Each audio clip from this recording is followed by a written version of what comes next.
This is feedback for Shahad on in class 1 essay. So first of all, in the intro here, it's really short. This is way too short. You need to add some more background information to make this acceptable. You're missing a verb here.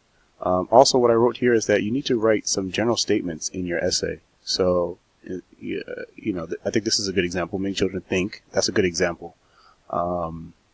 Also, we need some more ideas. It's disconnected between your background information and your thesis.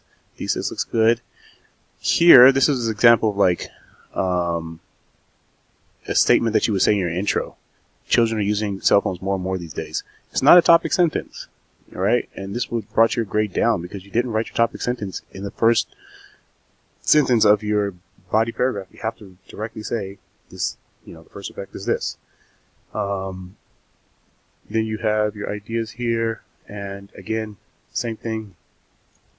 This sentence or these sentences are like something that you would write in your intro, not in your body paragraphs. So you need to change those, correct that, and major problem, please make sure you restate your thesis. So in the end, blank and blank are the main effects of children using cell phones. That should be here, right?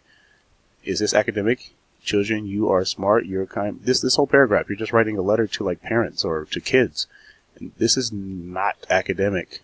Here you give your opinion. I don't know why you have this as two different paragraphs, so you need to correct that. Here you give a good advice and tell me why that's good advice. Make the changes, upload into port 1, week 9.